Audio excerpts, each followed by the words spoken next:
The morning sun reflected off the glass buildings of Chicago's financial district as 32-year-old Daniel Ward crossed the avenue with measured steps, as if trying to avoid drawing attention to himself. He wore simple clothes, dark jeans, worn shirts, sneakers that had seen better days, and carried a black backpack slung over one shoulder, pressed against his chest for precaution. There was something tense in the way he gripped the strap, as if he feared someone might snatch the contents from his hands. Even so, there, amidst the incessant coming and going of workers in suits, nobody noticed him, and that was exactly how he wanted it. Before him, the Heritage National Bank building stood imposingly, a grey marble facade, thick columns, and that aura of quiet authority that banks often exude. Daniel took a deep breath, opened the revolving door and went inside. Inside, the smell of paper, printer ink, and expensive perfume mingled with the mechanical sounds of bill counters and muffled conversations. Short lines, everything organized, everything predictable, except for Daniel himself. He had planned for that moment for months, not out of ambition, but out of necessity. Every step towards that counter was the result of sleepless nights, endless calculations, and difficult decisions. And now, finally, he was there. Behind the central counter, Anthony Collins, the bank manager, adjusted his navy blue tie while laughing with an influential investor, as he did every morning. Anthony was just over 40 years old, always with impeccable posture, a practiced smile, and a confidence bordering on arrogance. He perfectly represented the American corporate world, impeccable in appearance, cold in decision-making. As Daniel approached, Anthony cast an automatic glance, that brief look that industry professionals learn to use to quickly identify whether a client represents risk, profit, or a waste of time. In his superficial assessment, Daniel seemed to be the third option. "Good morning, can I help you?" Anthony asked politely. "Yes," Daniel replied, setting his backpack down on the counter. "I'd like to make a deposit." The manager kept smiling. Customers with backpacks almost never brought anything truly worthwhile. "Certainly, what is the price?" Daniel unzipped his pants and took out a thick, heavy brown envelope. He placed it on the counter without haste. Anthony raised an eyebrow, amused by the dramatic nature of the gesture. "Could you tell me the approximate value?" he insisted, already extending the envelope to mentally weigh the amount. "You'd better take a look," Daniel replied. Anthony let out a brief, almost impatient laugh. He opened the envelope with mechanical movements, expecting to find a few $100, maybe 1,000. But the instant he pulled back the flap and saw the neatly arranged bundles, neatly lined up, wrapped in bank tape, the laugh froze in his throat. He blinked, then he blinked again. He picked up one of the bundles. They were $100 bills, all new, numbered sequentially. "That's—" he swallowed hard. "Sir, that looks like it easily exceeds 50,000. "It's more," said Daniel. "Actually, it's $238,000, counted and separated by date. I want to deposit it all today." Anthony tried to maintain a professional demeanor, but the impact of that number pressed against his facade of superiority. He glanced at Daniel, this time with genuine curiosity and a slight hint of distrust. The manager wasn't a naive man. Large sums of cash brought questions, and questions brought problems, but they could also bring opportunities. People with that kind of money, especially when they appeared not to have it, were often easy targets for financial institutions and other people. "May I ask where this money comes from?" Anthony ventured, in the gentle tone of someone trying to probe without accusing. "Work," Daniel replied curtly. "What kind of work generates this kind of income? That's none of your business." The sentence fell like a stone thrown into a calm lake. Anthony narrowed his eyes but kept smiling. The bank had strict protocols for deposits over $10,000, but there were ways to circumvent certain bureaucratic hurdles with the right motivations. As Anthony assessed Daniel, he tried to mentally fit him into some known profile. Drug dealer, illegal gambler, heirloom, dirty work. Nothing seemed to fit. Daniel didn't possess the nervous demeanor of someone involved in crime. On the contrary, he conveyed an almost uncomfortable coldness, a silent determination that made Anthony feel he was dealing with someone who knew exactly what he was doing. And it was true. Daniel wasn't there by chance.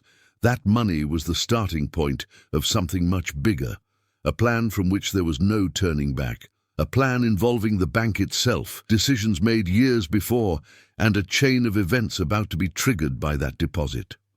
Without realizing it, Anthony was becoming a key part of something that would irreversibly change his destiny. Outside, cars hurried past, people went about their routines. But inside that bank, at that moment, a new gear began to turn. A silent but relentless gear that would connect Daniel and Anthony in a conflict neither of them anticipated, a conflict involving old secrets, questionable decisions, and a buried truth that would finally begin to emerge. The deposit would only be the first step, and the bank, the perfect stage for the beginning of a story that no one there imagined. Chicago always had two faces, and Daniel knew both. The city of gleaming skyscrapers and ambulance soundtracks, of corporate luxuries and streets where the cold wind carried stories no one wanted to hear. He had grown up on the second side, the side where promises were rare and debts common. Nothing in his life had been exactly simple, and for that very reason he had learned to live without depending on anyone. While Anthony forwarded the deposit for analysis, Daniel stepped away from the counter and observed the bank's activity. Elegantly dressed clients, consultants at glass desks, panels displaying interest rates and investments. Everything seemed calculated, too clean, artificial. It was curious how the environment reflected Anthony himself, impeccable on the outside, dubious on the inside. Daniel turned to the manager who was speaking on the phone with a demeanor that mixed efficiency and vanity. Anthony was the type of man who had built his career not only through competence, but also through connections and veiled deals. His record at Heritage National Bank was full of above-average results and impeccable metrics, but beneath the surface lay muffled complaints, unclear transactions, and decisions that benefited select clients while crushing others. He saw himself as someone destined for something greater. The bank was just a stepping stone, and when he found the opportunity to accelerate his rise, even if it meant bending some rules, he didn't hesitate. What Anthony didn't know was that Daniel knew parts of that story, not by coincidence. The clock on the wall read 10:12 when a female employee approached, interrupting Daniel's thoughts. She was young, with brown hair tied in a high bun and a name tag around her neck. Emily Harper, administrative assistant. Unlike most employees, she seemed to genuinely enjoy helping customers. "Mr. Ward," he called, with a cordial smile, "the manager asked me to escort you to his office. It's standard procedure for warehouses of this size." Daniel nodded and followed her. As they walked down the hallways lined with navy blue carpet, Emily made a discreet effort to break the silence. "We don't receive many deposits like that," she said, without any gossipy tone, just genuine curiosity. "But if you need anything, I can help." "Thank you," Daniel replied, without going into details. Despite his reserve, Emily noticed something. There was a weight to his posture. It wasn't fear nor anxiety. It was as if each step was aligned with a larger plan. She felt an inexplicable pang of unease, but didn't say anything. As they entered Anthony's spacious office, the atmosphere changed. A dark wood desk, framed diplomas, bound files bearing the bank's logo, and a small safe behind a mirrored panel made up the space. Anthony hung up the phone, stood up, and extended his hand. "Mr. Ward, please have a seat." "We need to talk about the deposit." Daniel sat down. Emily remained at the door, unsure whether she should stay or leave. "You can close the door, Emily," Anthony said, with a gentle but imperative gesture. She did what was asked. Anthony opened a folder and placed some papers on the table. You understand that deposits above $10,000 require a declaration of origin, but we're talking about almost $250,000. To proceed, I'll need a document proving the fund's origin. Daniel rested his elbows on the arms of the chair. He didn't seem intimidated. I brought what's needed. He took a folded sheet of paper from his backpack and slid it across the table. Anthony examined the document, frowning. It was a receipt, but not for anything ordinary. It referred to a sale of old industrial materials, dated months ago, signed by a company the manager didn't recognize. "Is this legitimate?" Anthony asked, controlling his tone. "Yes." Anthony knew how to spot forgeries, but this document looked real, and that made him even more uncomfortable. Daniel didn't fit the profile of someone who dealt with high-value business, much less rare industrial parts. The more he analyzed the man in front of him, the more he realized there was a void of information surrounding him, as if he had appeared out of nowhere. Emily watched everything silently. She had a good instinct for people, and something about the manager's behavior seemed strange to her, a glint in his eye that indicated an overly interested interest in the money. Anthony returned the paper. "Well, the deposit will be made.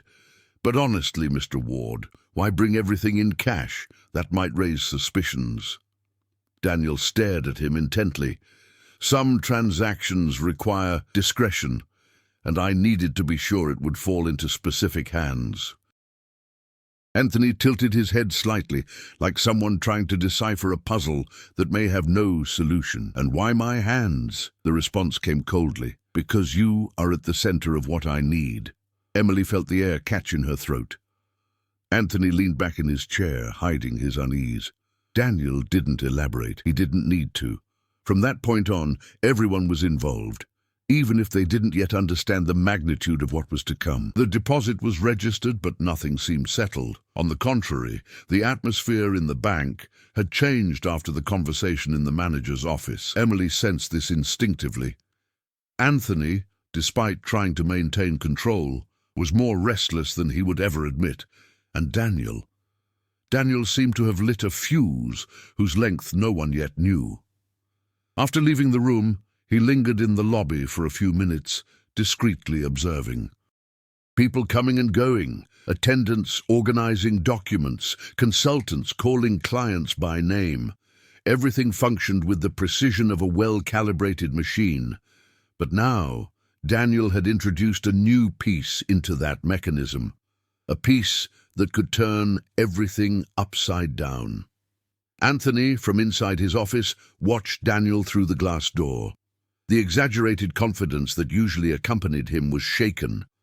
The manager tried to resume his routine, but he couldn't. The deposited amount was too large to ignore, especially considering the client's mysterious behavior. He knew the bank had legal obligations, but he also knew how to exploit loopholes. Insider information was valuable, and unusual clients always sparked a certain kind of interest, especially when they appeared out of nowhere. He couldn't resist. He called Emily. "I need you to dig up everything you can find on this Daniel Ward," he said bluntly. She hesitated. "Wouldn't that be violating the privacy policy?" Anthony smiled, that cold, practiced smile that came with carefully measured words. "We are dealing with an unusual deposit. It is our duty to ensure that everything is within the law." But Emily recognized that look. It had nothing to do with duty. It had to do with ambition. Still, she obeyed. She was an administrative assistant. She had no real power. But as she walked back to her computer, she felt something was wrong, as if she were helping to move a piece that should remain still. While Anthony pursued his own interests, Daniel also made his moves, discreetly, deliberately. He left the bank and walked through the city center, blending into the crowd. His face was impassive, but inside he knew the first gears were already turning. His plan depended on two things: timing and predictability. He counted on the money catching Anthony's attention, not just professionally but personally, and he counted on the manager reacting the way men like him usually did, trying to exploit the situation for his own benefit. This would make the next step easier. Daniel went into a cafe 2 blocks from the bank. He ordered only water and sat by the window, from where he had a direct view of the Heritage National Building's facade. He watched people coming and going, cars passing by, and the reflection of the sky in the windows. But his attention was focused on Anthony. It was in that building that he had lost something years before, something that forced him to abandon his entire life, change his name, and rebuild his story. Anthony wasn't directly responsible, but he was part of the system that allowed it all to happen. Now, ironically, he would be the key to exposing what the bank had hidden. Daniel's past was neither clean nor peaceful, and it certainly wasn't buried. Back at the bank, Emily returned to Anthony's office with a tablet in her hands and a worried expression. "I did the search, but I found almost nothing." Anthony turned the chair slowly. "What do you mean, almost nothing? Every citizen is registered." "Yes, but not this one. At least not in the usual databases. No consistent financial history. No fixed address, no old accounts, no employment record. Just the basics, valid documents, simple registration, nothing suspicious, but also nothing that explains the amount deposited." Anthony drummed his fingers on the table. This made everything more intriguing and more dangerous. "I want you to try again. Use complementary bases. And don't tell anyone else about this." Emily nodded, but something about it bothered her deeply. 2 hours later, Daniel returned to the bank. He didn't go to the counter. He went straight to Anthony's office, as if he already knew he would be received. The manager tried to hide his shock. "Mr. Ward, I didn't expect to see you again today." "I figured you'd be curious," Daniel replied, entering uninvited. "So I decided to make it easy." Anthony closed his eyes. "Curious about what?" "About me, about money, about what I really want." The manager remained silent, analyzing him as if trying to find cracks where he could insert the right lever. Daniel leaned over the table. "It will all depend on how you react, Anthony, and you've already started reacting exactly as I predicted." Anthony felt his chest tighten. "What does that mean?" Daniel opened his backpack again. This time, he took out a thin, black folder tied with an elastic band. "I want you to take a look at this. Then we can talk about what comes next." Anthony picked up the folder. Emily, trapped between the door and the rising tension, watched silently. The manager opened the material, flipping through it quickly, and, as he read, his face changed. Astonishment, confusion, and then fear. "How did you manage this?" he murmured, his voice barely audible. Daniel did not answer. Anthony slowly raised his eyes, now without a professional mask, without irony, without the typical posture of a confident manager. He knew that this was big, too big, and whether he liked it or not, he was involved. From that moment on, the relationship between the three, Daniel, Anthony, and Emily, began to unravel, like taut wires about to snap. Each, in their own way, was now trapped in a conflict they didn't fully understand, but which promised profound consequences. And for Daniel, this was just the beginning. Anthony gripped the folder tightly, as if it could slip from his hands at any second. The pages contained documents he immediately recognized, records of internal Heritage National transactions, signed years earlier by retired directors, shadowy intermediaries, and, even without wanting to admit it, names that still circulated within the institution. These were reports that should never have existed outside the bank's private archives. And yet, there they were, on the table, in front of him.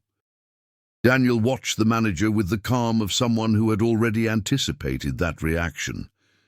This information, Anthony swallowed hard. This could put a lot of people at risk, including you, and including me. Daniel crossed his arms. "I know. That's why I came to you. There's something I need to say, and I'm going to use the only method people in this bank understand: pressure." Anthony ran a hand over his face, feeling the tie tighten around his neck. With each page he read, a new piece of the puzzle emerged, and he realized that Daniel wasn't just someone with too much money and too few explanations. He had a clear objective, an objective that somehow involved the bank itself. Emily, standing by the door, tried to understand the context without intruding on the privacy of the conversation. But the more she observed, the more she felt she was treading on dangerous ground. When Daniel left the room, leaving Anthony with the briefcase, Emily took the opportunity to approach him discreetly. "This is serious, isn't it?" she whispered. Anthony stared at her, taking a deep breath. "You didn't see anything. You don't know anything. In fact, it's best to pretend you didn't even notice." He went back to the bank. "Anthony, if this involves risks, I have a right to know." The manager stood up abruptly. "No, Emily. This isn't about you. It won't be." "Understand?" The cold tone silenced any response, but inside the assistant, something had changed. That feeling of treading on unstable ground was now a certainty. Hours later, Emily left the bank with hurried steps.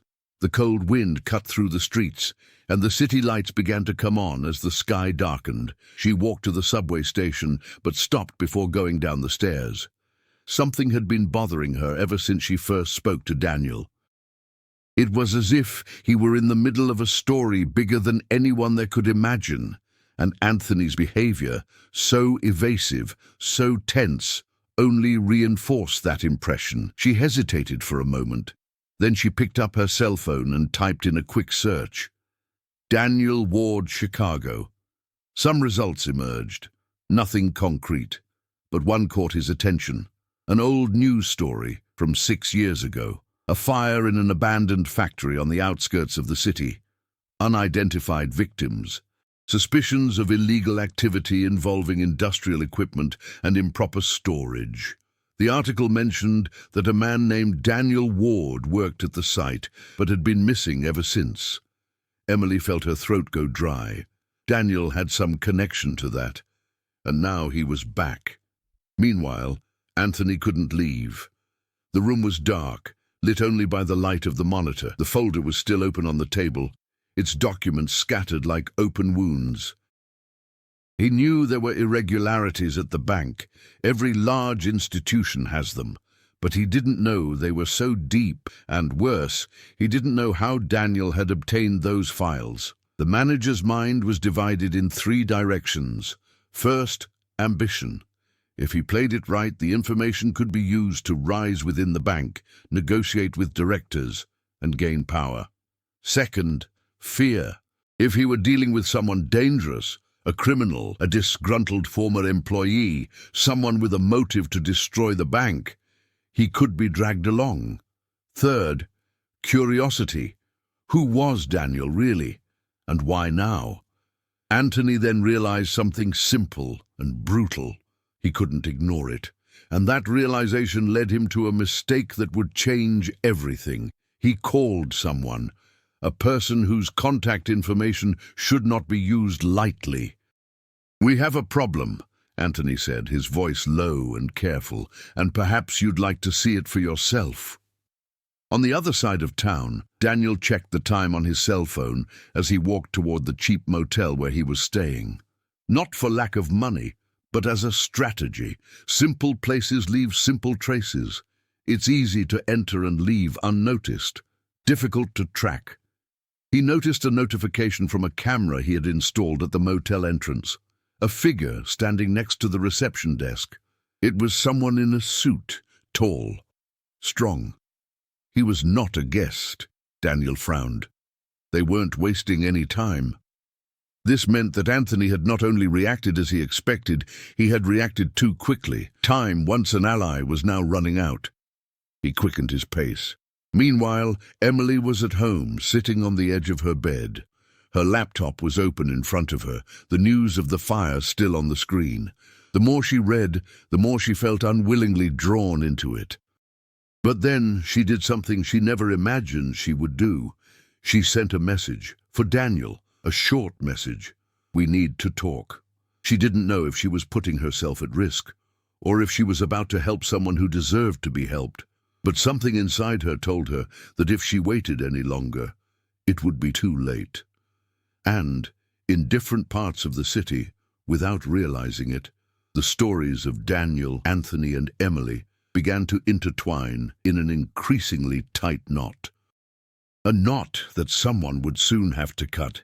The wind was blowing strongly as Daniel turned the corner and approached the motel.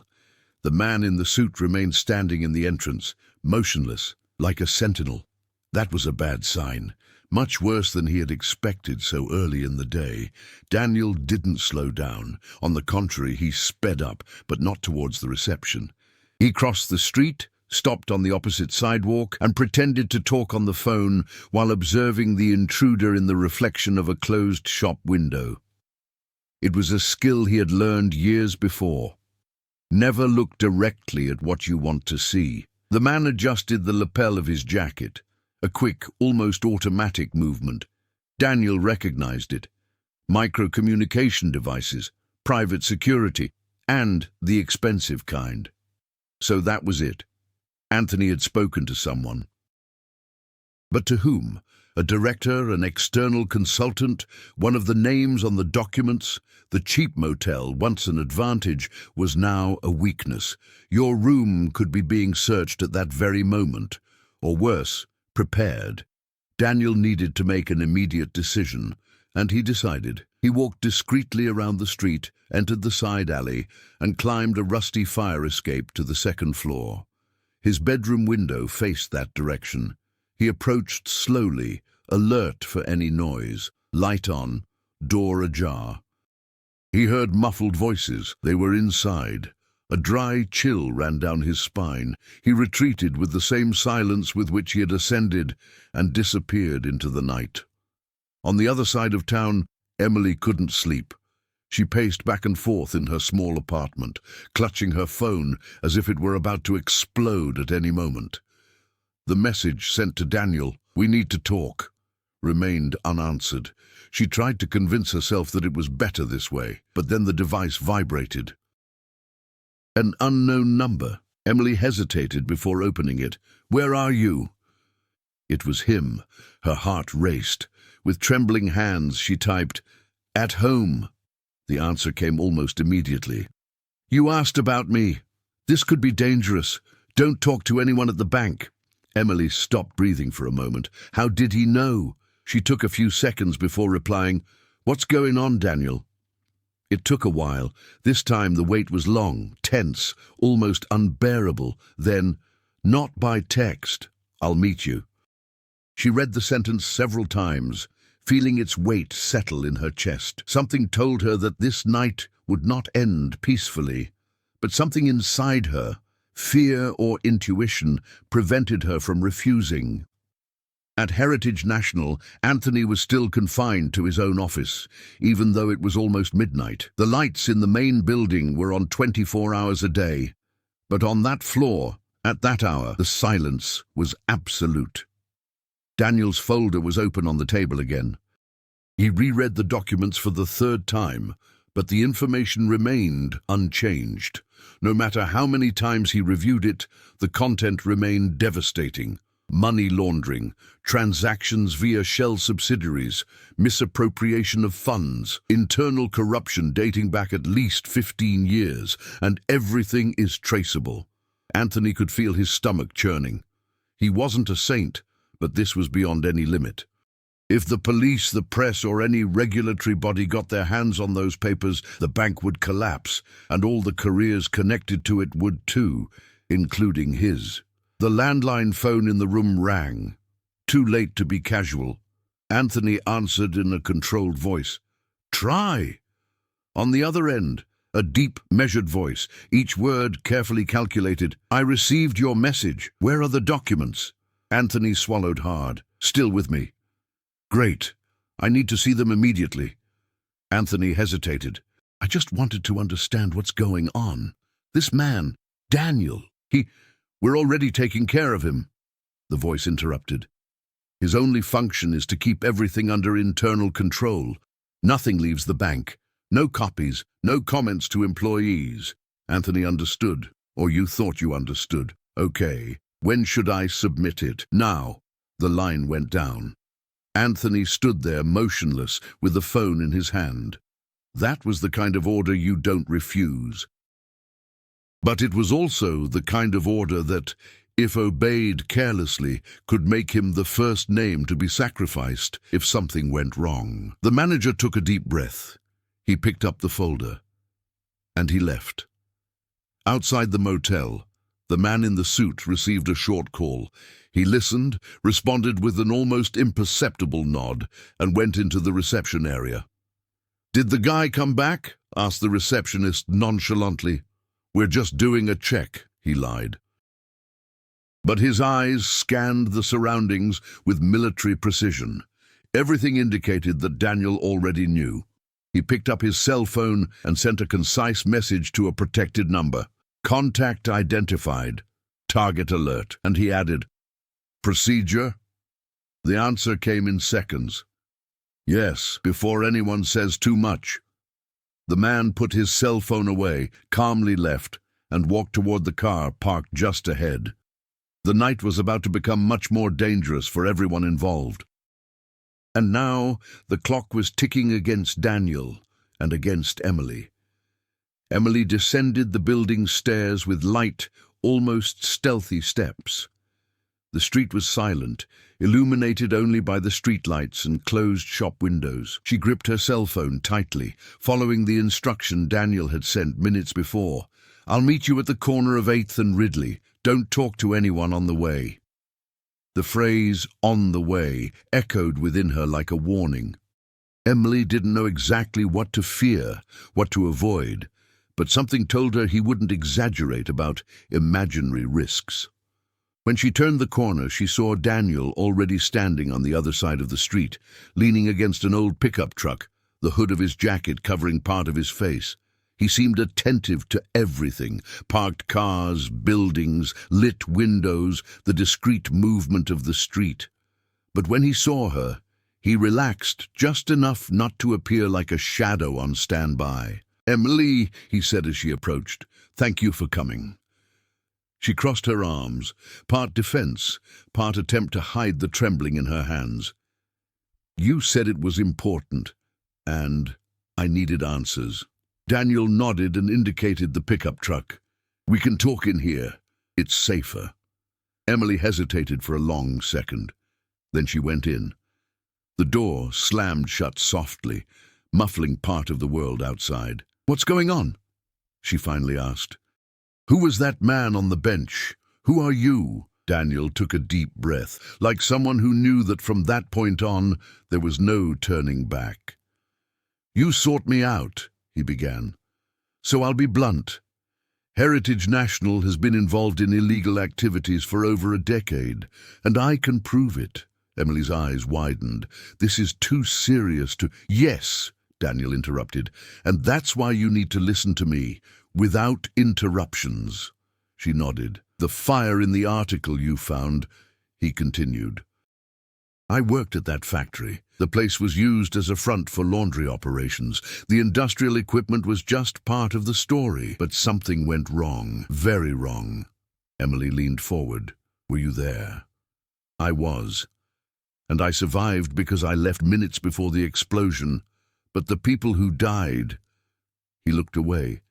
"They were disposable parts, workers who didn't know what they were transporting." Emily put her hand to her mouth, shocked. "And what does that have to do with the bank?" Daniel opened the glove compartment. From there, he took out a smaller folder containing some copies of the documents he had given to Anthony. "That's right," he said. "It was the bank directors who financed everything. The fire was a poorly covered-up cover-up. The factory, the money, the identities, it all traces back to Heritage." Emily flipped through the pages with growing disbelief. "But why did you give all this to Anthony? Why didn't you go to the police?" Daniel smiled humorlessly. "Do you think they'd be quick enough, or immune to bribes? The bank has contacts in places you wouldn't imagine. I needed someone from the inside, someone who could be influenced." Emily understood immediately. Anthony. He's ambitious and scared. A dangerous combination, said Daniel. But if he were guided correctly, he could pressure the board without anyone suspecting the true origin of the data. Emily took a deep breath, absorbing everything. But before he could answer, Daniel froze. Don't move. She froze. What? Daniel tilted his head only to the rear-view mirror. His eyes narrowed. Black car, tinted windows, 4 doors. It passed by for the 3rd time. Too slowly. Emily automatically looked back and saw. The vehicle slid down the street like a silent predator. This time it didn't continue. It stopped at the corner. The interior lights went out. Did they find you? She asked, almost silently. Not just me. You too. Daniel replied quietly. We need to get out of here. He started the pickup truck in a quick, smooth motion, but before he could put it in reverse, the black car's headlights flashed, so bright they flooded the cabin with light. Daniel, Emily whispered, gripping the seat. Get down, he ordered. As soon as she bent over, something cracked against the rear window, a dry sound. Not a shot, not yet, but the message was clear. They were surrounded. Daniel stepped hard on the accelerator. The pickup truck sped forward. The black car took off at the same time. The city lights turned into a blur. Emily tried to hold on, her heart pounding uncontrollably. Where are we going? She shouted. Far away, said Daniel. But first, I need to know something. He swerved down a narrow side street, causing the enemy car to pass him by a second. He turned to her and asked, Did you tell anyone about me? Anyone at all? No, Emily replied, offended. Of course not. Daniel studied her face for a moment, then nodded. So they tracked you down another way. Like this? Your cell phone. Emily looked at the device in her hands, as if it were a radioactive object. But I... Throw it out the window. Now. Oh, what? Play, Emily, or they'll find us before we reach the end of the next street. Breathless, she rolled down the window and threw her cell phone out the window. Seconds later, 3 motorcycles appeared on the parallel street, heading towards the signal from the device. Daniel accelerated. They're moving too fast, he said. That means the bank is panicking, that Anthony spoke to the wrong people. Emily turned to him. So what do we do now? Daniel looked ahead. His expression was hardened. Now, we've turned the tables. The pickup truck turned onto a deserted avenue and disappeared into the darkness, with danger right behind it. And for the first time, Emily realized she was completely immersed in that world. No turning back. The pickup truck drove down the nearly empty avenue until finally, after several detours, Daniel seemed satisfied that they had lost their pursuers.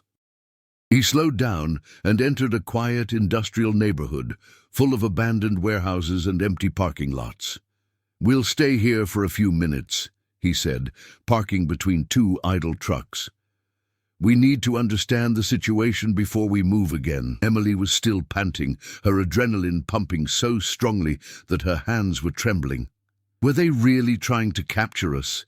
She asked, her voice weak.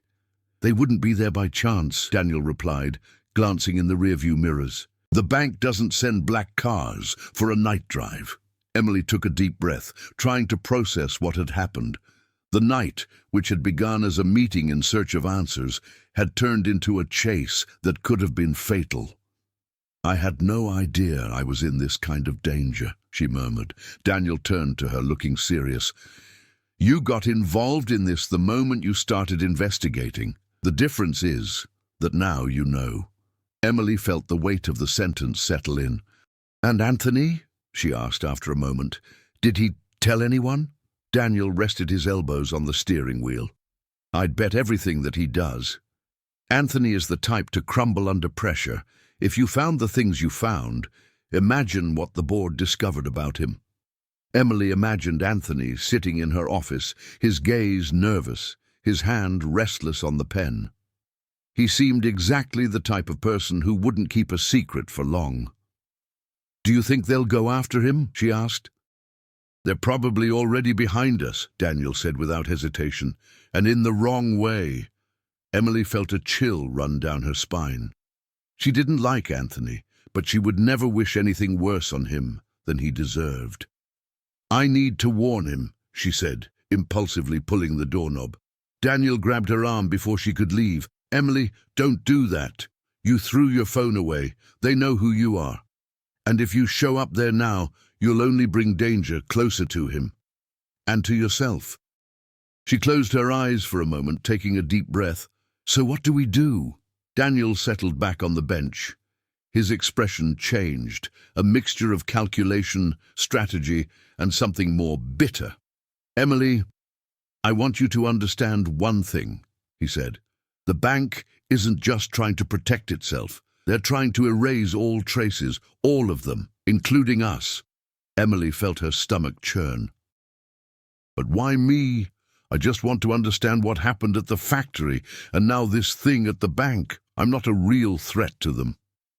You're a journalist, Daniel replied, and you found connections that no one should have found. That makes you a bigger threat than you realize. Emily leaned back in her seat, hugging her legs. Reality was beginning to rearrange itself in her mind. It was no longer an investigation, no longer journalistic curiosity or a search for justice. It was survival. Daniel, she said softly, what's the plan? He looked ahead, as if he could see further than his eyes could reach. First, we need to make sure you're safe. Then, see who can still be useful. And then, he gripped the steering wheel. Then we'll find out who, inside the back seat, pulled the trigger on all of this. Emily saw something different in him at that moment. A cold, hardened determination. It wasn't just self-preservation. It was personal. And then something happened. A cell phone rang inside the pickup truck. Emily's eyes widened. Daniel froze. The sound was coming from the carpet near the pedals. He immediately bent down and pulled out a small, cheap cell phone with a cracked screen. Emily put her hand to her mouth. Is this yours? She asked. Daniel shook his head. No, it was placed here. The ringing continued, insistent, almost as if someone were certain he would answer.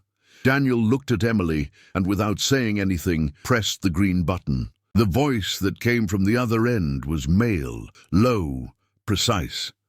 Mr. Rourke, she said, we need to talk. Emily felt her heart stop. Daniel kept his face completely still. Who's speaking? He asked. The voice didn't answer immediately. When it did, it seemed to smile behind the words. Let's just say I'm someone interested in your survival. And hers as well. Emily held her breath. You ran well, the voice continued, but not well enough. We have a proposal, one that will prevent this night from ending worse than it began. Daniel gripped his cell phone tightly. I'm listening. The man on the other end chuckled softly. Of course it is. The address will be sent by message. Come alone and bring the journalist. The call dropped. Daniel dropped his cell phone next to the gearshift as if it were too hot. Emily, pale, asked, What do they want? Daniel looked at her, straight up without looking away. Finding out will be risky, but not finding out will be worse. The message arrived less than a minute after the call, a short, direct address located in the southern part of the city, a decaying industrial area, even more isolated than where they were. Daniel turned off the screen after reading. They want us to go there, he said, holding the makeshift phone in the palm of his hand. They're too confident. That's bad. Emily took a deep breath, trying to control the involuntary trembling in her hands. Shall we go? She asked, almost in a whisper. Daniel didn't answer immediately. He was thinking fast, as if he were calculating multiple scenarios at the same time. We have no choice, he said finally. But we're not going to do it the way they expect. He got out of the truck and walked around to the back, gesturing for her to follow him. Emily got out, hugging her body against the cold wind that cut through the industrial yard. The rusty metal of the warehouses reflected the dim light from the streetlights. What are we looking for? She asked, watching Daniel rummage through a box in the back compartment. Tools, he murmured. Nothing violent. just protection. He pulled out a dark coat, a small flashlight, a folded blanket, and a first aid kit. Emily realized the pickup truck wasn't just a vehicle. It seemed long prepared for emergencies. Daniel handed her the coat. "Look, it's going to be cold and damp in there. I don't want you shivering during whatever happens." Emily obeyed, wrapping herself in the heavy coat. The warmth brought a strange kind of security, as if it represented more than just fabric. It was a choice, an intentional protection. She watched Daniel for a few seconds. He was different. His expression, his posture, the way he assessed his surroundings, everything showed that the night had awakened a side of him that he tried to keep buried. "Have you always been like this?" she asked suddenly. "Always so prepared?" Daniel sighed, closing the car door. "No, someone forced me to be," he said quietly. "After the factory, after what they did to the people I knew, I decided I would never be caught off guard again. Never again." Emily sensed the sincerity in the words. There was an old wound there, one that he rarely showed. "You don't have to do everything alone," she said, surprising even herself. Daniel stared at her. For a moment, she thought she saw a wavering, a crack in his usually solid wall, but it didn't last long. "Let's go," he said. "It's a long way." The pickup truck sped through the empty streets. Emily watched the abandoned facades passing by the window, closed shops, warehouses with broken windows, flickering streetlights. It was as if the city had forgotten that place. "Daniel," she said after a few minutes of silence, "do you believe their proposal is real?" "No," he replied without hesitation, "but that doesn't make a difference. What matters is what they think they can achieve that. They want control, intimidation. They want us to arrive vulnerable." Emily frowned. "But we won't go in vulnerable." Daniel glanced at her quickly. "No, because you're learning fast. That's good." Emily felt a slight warmth in her chest. It wasn't an ordinary compliment. It was recognition from someone who didn't waste words. "And you?" she asked. "Are you okay?" Daniel took a deep breath. The answer came as something he had postponed many times. "No, but being okay isn't an option right now." Emily saw another change there. He was no longer trying to appear invincible. He was allowing her to see his weariness, his doubts, his humanity, and that made him stronger, not weaker. The address led them to an old, partially demolished storage building. The walls were covered in graffiti, and half the parking lot was filled with rubble. There were no cars. There were no motorcycles. Nothing. "It looks empty," Emily observed. Daniel turned off the truck but didn't take his hand off the key. "That's exactly what worries me." He opened the door slowly, looking around before stepping out. Emily did the same. The wind whistled through bent metal structures. "Stay behind me," Daniel said. They walked to the broken entrance of the building. The interior walls were dark, with a strong smell of old dust. Emily felt the pulse in her ears, each step echoing. Suddenly, a cell phone light came on inside the shed, pointed directly at them. Emily took a step back. A voice echoed from the background. "They arrived quickly." "That's good." Daniel held her arm firmly, but not to restrain her, to ensure she wouldn't come any closer. The voice continued, "We have something to propose, but first we need to make sure you'll listen to us." Emily squinted, trying to see beyond the glare of the light. The figure holding the phone wasn't alone. There was more footsteps, more breathing. At least 3 people, maybe 4. Daniel stepped forward. If they wanted to talk, they could have chosen another method. What do they want? A second beam of light turned on, coming from the right. "We want the same thing you do," said another voice. "We want the truth to come out." Emily felt a chill run down her spine. The first figure turned off the light for a moment, just long enough to reveal a detail, a badge hanging on the chest, featuring the Heritage National Bank logo. Daniel took a breath, and in that moment, Emily saw the change, the overcoming. It wasn't fear, it wasn't anger, it was pure focus. He looked at her and simply said, "From here on out, nothing will be the same." And he faced the group ahead with the kind of determination that only someone transformed could have. The silence that settled after the badge was revealed was so dense it seemed to fill the air.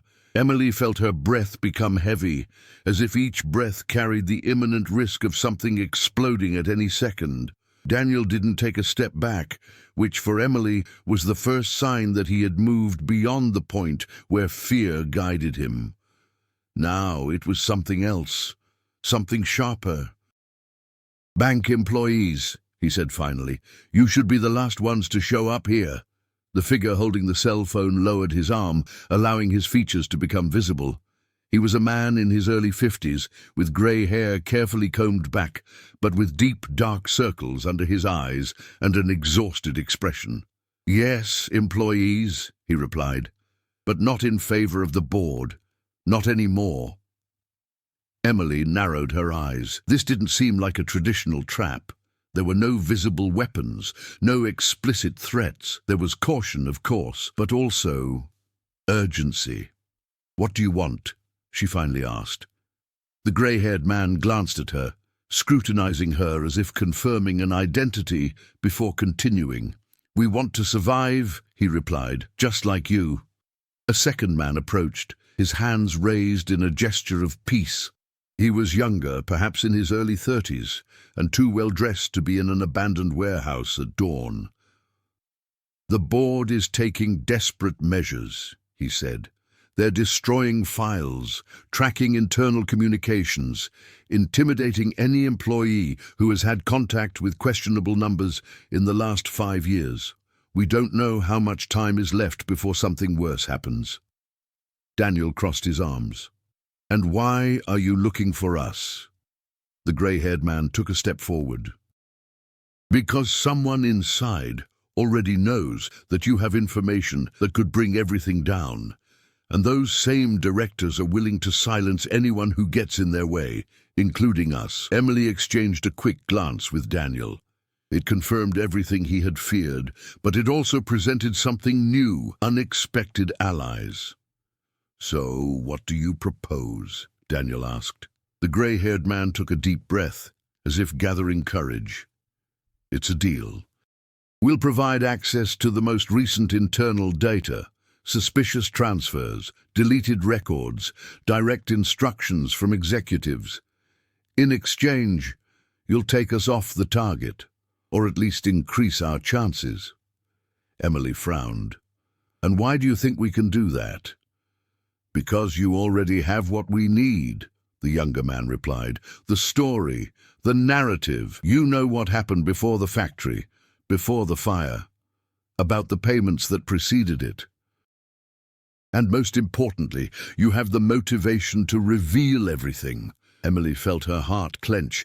It was the first time someone had put into words what she had been trying to deny from the start. She was just as trapped in it as Daniel was.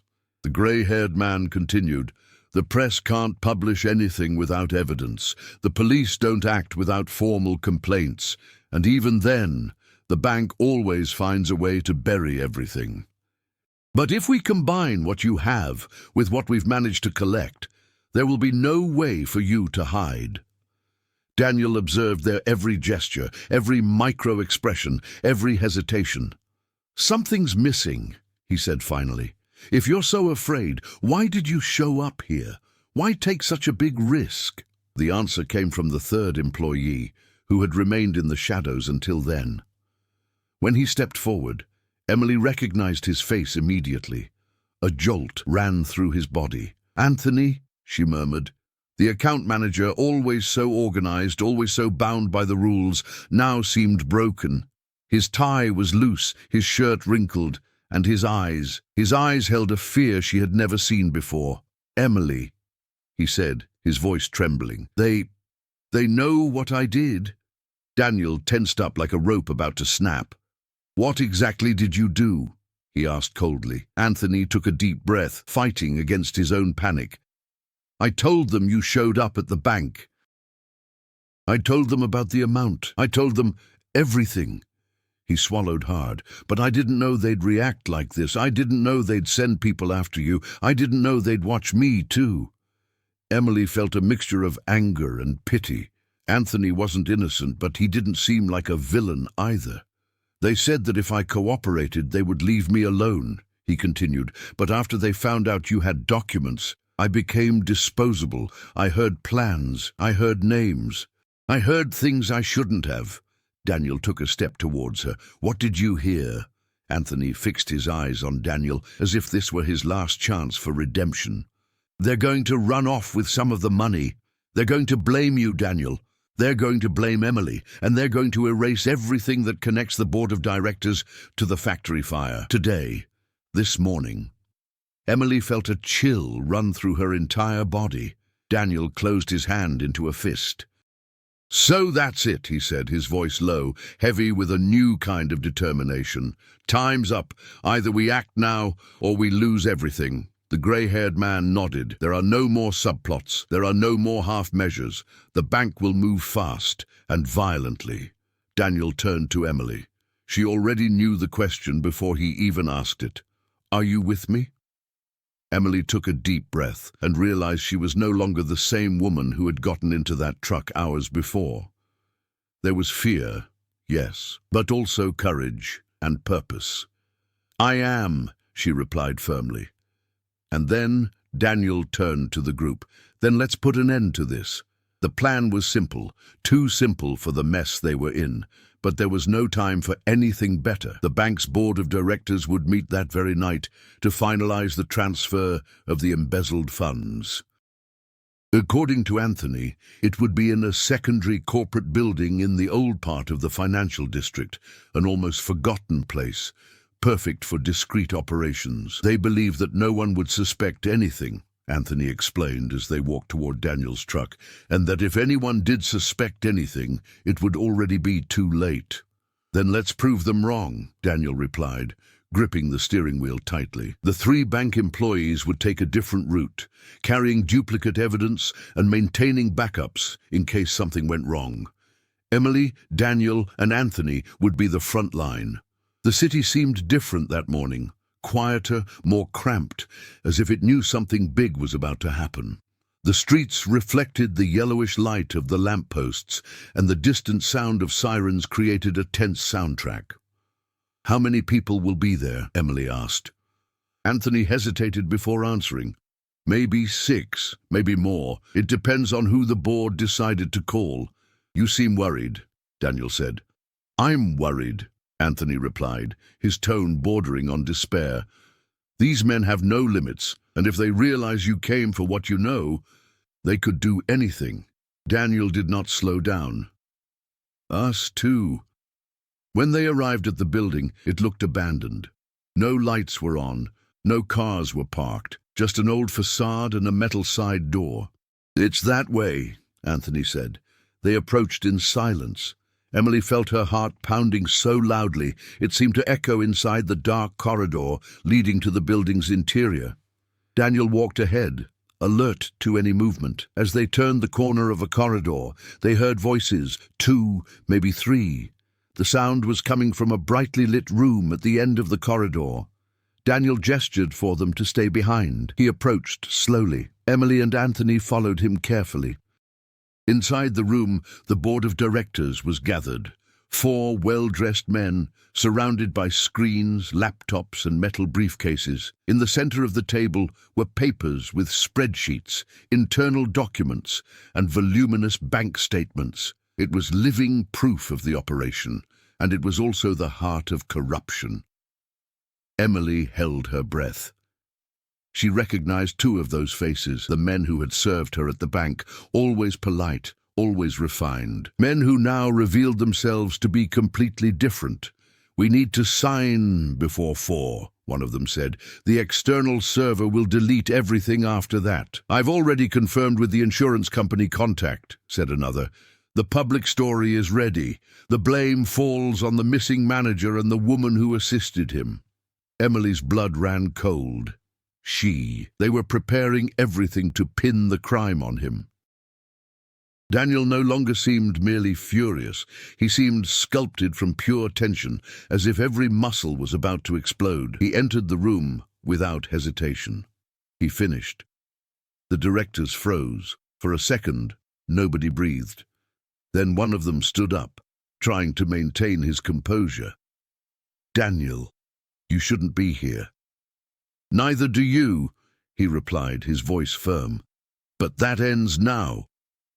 The oldest person at the table smiled cynically. "And what do you intend to do? You don't have enough evidence." "None of this leaves here without our authorization." Anthony entered at that moment, trembling. I told them everything." The older director stared at him with pure contempt. "We always knew you were weak." Emily stepped forward. "Weak is he who tries to destroy innocence to hide his own crimes." The director laughed. "Innocent? My dear, we all knew what we were getting into. Your friend too. He's no better than us." Daniel clenched his fists. "I blame myself for years. But you know the accident wasn't my fault. It was caused on your orders." The older man gave a bitter smile. "It's the word of a bankrupt manager against that of an entire board." It was at that moment that the back door burst open violently. The three bank employees, the grey-haired man, the young man, and another woman, entered carrying briefcases, flash drives, and cell phones. The grey-haired man raised his arm. "Actually, it's not just his word." He placed a heavy folder on the table. Original documents, signed internal instructions, directed emails, concealment orders, irrefutable evidence. All of this is already being sent to journalists, federal agencies, and external auditors, the young man added. The director's expressions changed instantly. Despair replaced arrogance. "You have no idea what you're doing," one of them said, his voice trembling. "Yes, we do," Emily replied. "We're doing the right thing." The younger director tried to run to grab one of the briefcases, but Daniel was faster. He grabbed him by the collar and pushed him against the wall. "Not today," he said. The silence that followed seemed eternal. Finally, Anthony took a deep breath. "The police are on their way," he said, showing his cell phone screen. "I filed the report before we went inside." Emily felt her legs almost give way, but a profound sense of relief began to spread. Daniel released the director and stepped away, breathing heavily. "It's over," he said, more to himself than to the others. When the sirens blared outside, Edgar, the grey-haired one, looked at Daniel and Emily. "You not only exposed the truth, but you saved us." Emily looked at Daniel. He seemed exhausted but alive, as if he had finally shed a weight he had been carrying for years. "We did this together," she said, and at that moment, for the first time since it all began, Daniel smiled. A small but genuine smile, the kind of smile that only appears when the truth finally prevails. Morning dawned slowly over the city, scattering golden hues across the windows of the building where it had all happened. The chaos of the previous night still pulsed in the hallways. Marks of hurried footsteps, voices echoing in memory, the distant sound of sirens already faded by the sunrise. Emily, sitting in the back seat of a police car, watched the sky lighten. She wasn't handcuffed. The officers had already understood their role, but she still felt as if she were trapped between the past and the future. The door opened, and Daniel appeared. He was tired, almost broken, but with something new in his eyes. Lightness, liberation. "Is everything all right?" he asked. "The testimonies were accepted, the evidence too," she replied. "And you?" Daniel gave a half smile. "For the first time in years, I'm okay." He sat down beside her. The silence that followed wasn't uncomfortable. It was shared, complicit. Emily took a deep breath. "I never thought that a simple trip to the bank would change all of this." Daniel laughed, a short, incredulous laugh. "I never thought anyone would believe me again." Emily looked at him. "I believed from the beginning." He looked away, as if he didn't know how to handle it, with genuine confidence. "You know," she continued, When you showed up there with that money, I thought it was the beginning of a bad story, but it turned out to be the opposite. You pulled me out of the rut I was in." Daniel raised his eyebrows. "Did I take you away?" "You took it off." She tucked her hair behind her ear. "You made me see that I was living on autopilot, that I needed to do something, anything that mattered." This time Daniel's smile was wider. "It seems like we did this together." The movement of reporters outside the building began to grow. News of the scandal spread quickly, faster than the board had ever imagined possible. The bank was already releasing official statements, the police, formal declarations. There was a feeling of dominoes falling. Several executives would be called, investigated, exposed. Anthony arrived accompanied by Edgar and the young employee. "The press wants to talk to you," Edgar said, "but we can say that you prefer privacy if you want." Daniel exchanged a glance with Emily. "No," he said. "Let's talk, but together." Emily nodded. "That's correct." The five walked to the spot where journalists were waiting, microphones raised, cameras flashing. Questions rained down from all directions. How did they uncover the scheme? Why did they come in person? Are they afraid of reprisals? Did the bank already know? Who is involved? Emily took a deep breath and replied calmly, "We did what anyone should do when they see something wrong. Act." It wasn't easy. It wasn't simple. But it was necessary. Daniel added, "The money I tried to deposit yesterday was to start over, to escape the emptiness I was carrying. But sometimes life doesn't let you run away. Sometimes it pushes you back to the truth. And I finally faced mine. The respectful silence that followed his speech was unexpected and powerful.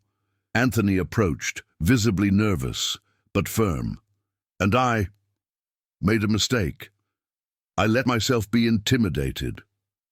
But the truth always finds a way to come out. And today, I'm here to make sure it doesn't disappear again." The crowd of reporters captured everything, every word, every gesture. When they finally walked away, Edgar smiled. "You have no idea what this will change. For us, for other people who are afraid to speak up." Daniel put his hands in his pockets. "Perhaps this is the beginning of something different." Emily looked at him with a sparkle that hadn't been there when it all began. "For all of us." Hours later, far from the turmoil, Emily and Daniel walked across the bridge that spanned the city's river. The cool morning breeze brushed against their faces, bringing with it a feeling of new beginnings. "And now?" he asked. Emily thought for a moment. "Now, we decide. It doesn't have to be anything grand, just something genuine." Daniel gazed at the horizon. "I can get used to it."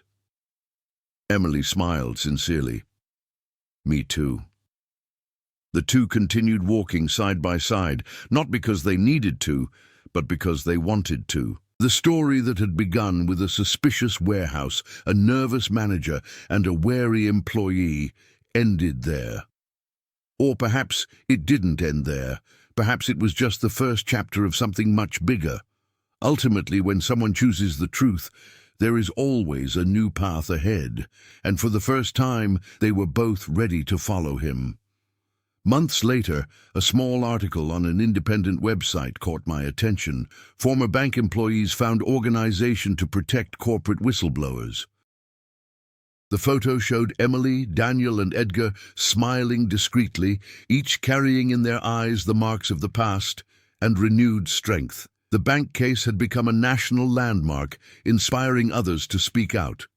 Daniel, now an occasional speaker, told his story without shame. Emily coordinated investigations with surgical precision, and although none of them said it aloud, they all knew. That night at the bank had changed not only their lives, but the lives of many others. If this story touched you in any way, whether through the courage to face the truth, the strength to start over, or the importance of not remaining silent in the face of error, share your reflections. Stories come to life when they change people. And people change the world when they choose to act, comment, suggest, discuss. Encourage others to speak up, to denounce, to not accept silence as an answer. Every voice counts, every gesture matters, and you, reader, can be the next to transform realities.